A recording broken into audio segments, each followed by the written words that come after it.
j'espère que vous allez bien. Je suis vraiment ravie de vous retrouver aujourd'hui pour une nouvelle vidéo sur la chaîne qui va être un update lecture sur deux lectures totalement différentes, vraiment totalement différentes. Une lecture dont je ne sais pas trop quoi vous dire justement, même à l'heure actuelle, là je ne sais toujours pas quoi trop vous dire. Et une lecture qui a été incroyable. Donc, trop contente de pouvoir vous le faire. Sur ce, on commence tout de suite.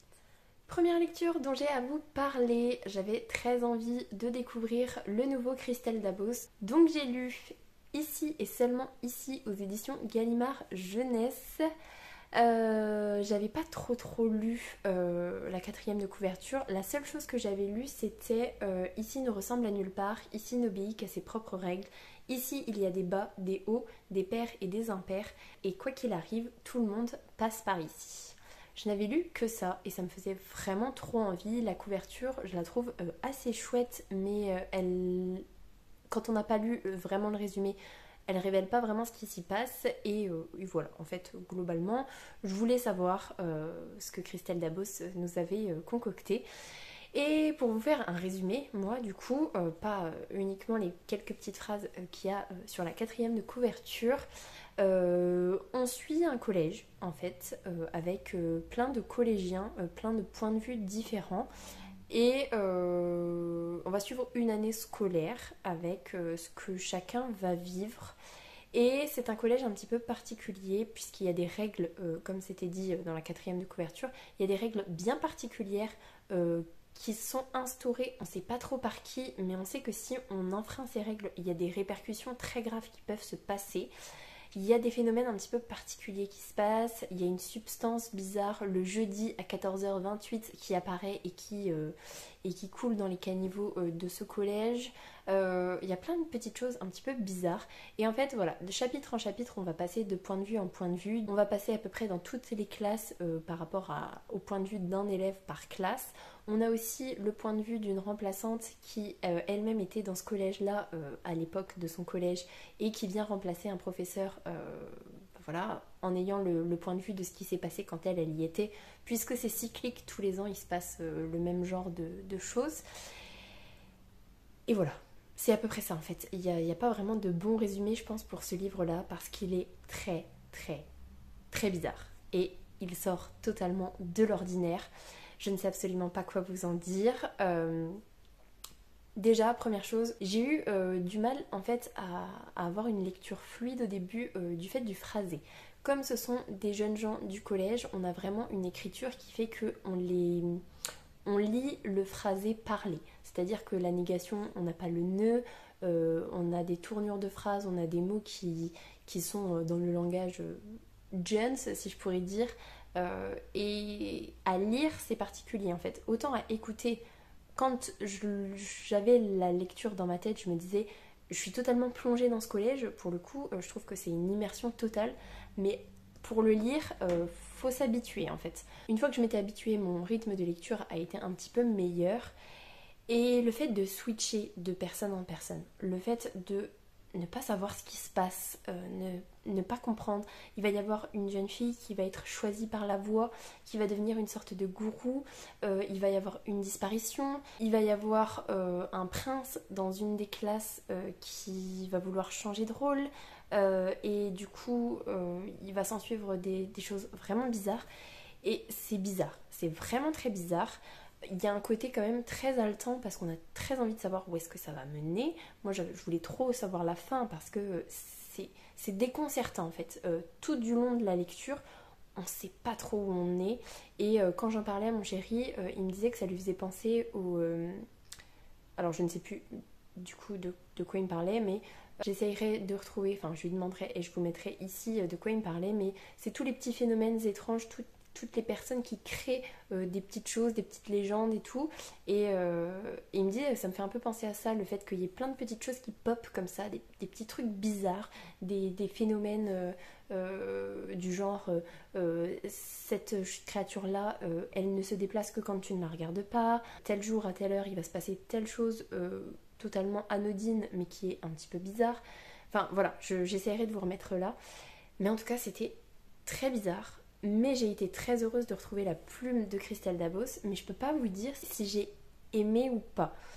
Ce dont je suis sûre, c'est que je n'ai pas détesté, pas du tout, mais quand j'ai fini le livre, j'ai eu un sentiment de j'ai rien compris et je ne sais pas ce qui s'est passé, alors que globalement en fait je sais ce qui s'est passé, mais c'est très nébuleux et oui, l'ambiance est vraiment très particulière. Franchement, tant qu'on ne l'a pas lu, je pense on peut pas se rendre compte, mais en tout cas, ce qui est sûr, c'est que c'était une lecture très intéressante, euh, très particulière, qui laisse un arrière-goût d'inachevé et de questionnement.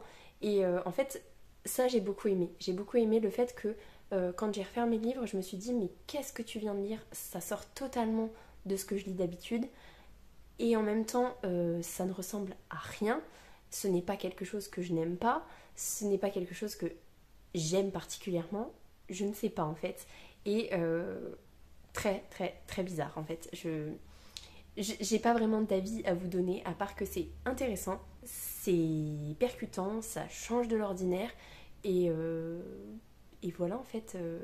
Je vous conseille quand même parce que c'est Christelle Dabos, parce que c'est une écriture euh, intéressante. En fait, c'était intéressant, mais mon avis est.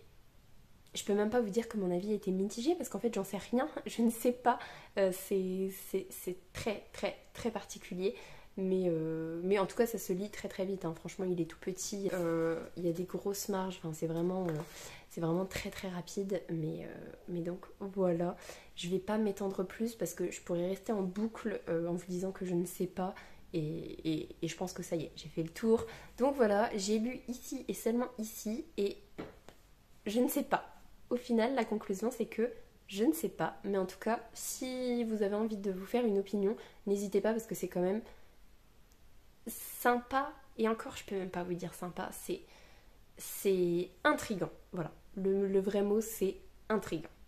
Du coup, après cette lecture-là, j'avais envie de quelque chose qui se lise très vite, quelque chose qui faisait partie de ma pile à lire pour le challenge de la passe miroir, pour le coup, puisque ici et seulement ici ne faisait pas partie de ma pile à lire, mais comme je l'avais emprunté à la médiathèque, je voulais le lire assez rapidement, et du coup je me suis dit, bon allez, on va faire un petit illustré qui est écrit gros, qui va se lire très vite. Et j'ai lu Mémoires de la forêt, donc c'est les mémoires de Ferdinand Taupe aux éditions 9 de l'École des loisirs et c'est écrit par Michael Brun-Arnaud. Bon déjà je vous montre, il est très très beau, il est vraiment très beau, on a le rabat comme ça et on a des illustrations qui sont trop trop mimi. Ce genre là, c'est un objet livre déjà très agréable. Pour vous faire un résumé, on va suivre Ferdinand Taupe justement qui commence à prendre de l'âge et il va aller voir Archibald de Renard qui tient une librairie et dans la librairie d'Archibald de Renard il y a les exemplaires de ce que les gens écrivent. Alors souvent c'est en un seul exemplaire et il se trouve qu'un jour Ferdinand avait écrit ses mémoires et qu'il les avait mis dans cette librairie là. Sauf qu'en fait Ferdinand il est atteint de la maladie de l'oubli-tout, donc la maladie d'Alzheimer pour faire simple, et du coup il a perdu sa femme en fait, il ne sait pas où elle est, ça fait quelques semaines qu'il la cherche et ses souvenirs sont flous. Du coup ce qu'il va faire c'est qu'il va aller voir Archibald pour récupérer ses mémoires, les lire et du coup débloquer toute la situation. Sauf que la veille, en fait, il y a un inconnu qui vient acheter justement les mémoires de Ferdinand. Et en fait, Archibald, il se rend pas compte de qui c'est parce il est distrait par un client et du coup, il ne sait même pas dire si c'est un mâle ou une femelle. Il sait même pas dire de quelle espèce est ce personnage-là.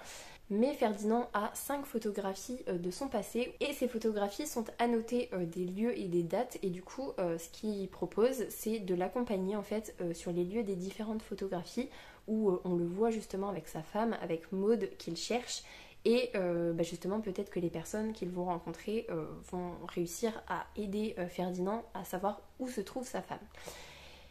Globalement c'est ça, on suit en fait le périple d'Archibald et Ferdinand et on suit justement cette histoire sur l'oubli-tout qui petit à petit grignote en fait les souvenirs de Ferdinand. Voilà, le résumé c'est ça. À la base, je n'avais pas prévu de le lire. Amy me l'a offert pour Noël, donc voilà, je me suis dit, allez, tu l'as dans ta bibliothèque, il va falloir que tu le lises. J'en ai vu passer des avis très élogieux. Tout le monde dit que c'était un coup de cœur absolu. Et du coup, j'avais un petit peu peur parce que déjà, à la base, j'avais pas prévu de le lire. Et je me disais, comme tout le monde dit que c'est trop bien, j'ai peur d'être déçue. Surtout que c'est quand même assez jeunesse, on va dire. Même si le sujet de l'oubli tout, il y a le sujet du deuil, il y a beaucoup de sujets importants qui sont traités, c'est quand même très jeunesse. Donc j'avais un petit peu peur de ce que j'allais y trouver. C'est tout, je me suis lancée dedans et sans vous mentir, sur les 2 premiers tiers du livre, je me suis dit que c'était une lecture doudou, que c'était une lecture criante de vérité quand même par rapport à la maladie d'Alzheimer parce que il y a très longtemps, j'ai perdu ma grand-mère qui était atteinte de la maladie d'Alzheimer et j'en ai quand même quelques souvenirs et il y a plein de petits détails qui faisaient écho justement à comment elle était sur la fin et je me disais que vraiment c'était dans les petits détails que là on voyait que l'auteur il savait de quoi il parlait et d'ailleurs dans les remerciements je suis allée voir un petit peu et c'était un soignant à la base qui suit des patients atteints de la maladie d'Alzheimer donc il sait quand même à peu près de quoi il parle et voilà, pour moi c'était doudou, c'était tranquille, ça se lisait très vite parce que je l'ai lu sur 48 heures à peu près et vraiment tranquille mais pas plus que ça en fait. Je me disais, qu'est-ce que je vais vous dire en update lecture, que c'était juste doudou, que c'était très bien raconté en termes de maladie, mais sans plus. Et hier, j'ai lu le dernier tiers, j'ai pleuré. Mais j'ai pleuré, mais à chaudes larmes. Ça m'a brisé le cœur et ça a été une fin magistrale. C'était incroyable. Et du coup, mon avis de ouais, bof, s'est transformé en coup de cœur. C'était vraiment incroyable. La fin, mais vous n'imaginez pas, et je vais pas vous dire ce qui s'y passe parce que ce serait spoilé. Et ce qui est chouette, c'est qu'il y a certains éléments de cette fin que j'avais vu venir, je m'en doutais, mais je ne me doutais pas de la teneur des circonstances, on va dire, de ces situations-là. Et quand j'ai lu ça, mais je ne vous cache pas que mon cœur s'est brisé. Mon cœur s'est brisé. Je lisais dans le jardin. Il a fallu que je rentre 2 fois aller chercher des mouchoirs parce que ça coulait tellement de larmes que j'étais obligée d'aller éponger tout ça. C'était juste fou. Et du coup, je vous conseille cette lecture chaudement parce que elle est tranquille. C'est doudou. C'est beau parce que c'est quand même un périple dans la forêt avec tous ces animaux, toutes leurs caractéristiques, toutes leurs façons de parler qui sont mignonnes au final. C'est notre société mais version animaux et j'ai trouvé ça chouette et poignant et incroyable. Donc franchement, je sais qu'il y a un tome 2 qui peut se lire indépendamment du tome 1. Je m'étais dit je ne lis que ce tome 1 là puisqu'on me l'a offert mais sinon globalement je pense que je ne lirai pas la suite. Bah si, je pense que je me procurerai la suite et je lirai la suite parce que en fait, j'apprécie que ce soit comme ça. J'apprécie de me dire, j'avais peur d'être déçue. Au début, je me suis dit que c'était juste mouais et ça s'est transformé en coup de cœur. Et je vous le conseille à 2000% parce que c'est juste trop bien. Et en plus, effectivement, c'est bien écrit. Ça amène des sujets importants qui sont traités de façon assez douce, assez bienveillante et je trouve ça vraiment très chouette. Donc voilà pour Les Mémoires de la Forêt, le tome 1. C'était incroyable, donc n'hésitez pas une seule seconde. Du coup, voilà pour cette update lecture. C'était fou, c'était vraiment fou et vraiment comme je vous disais en introduction, 2 univers totalement différents.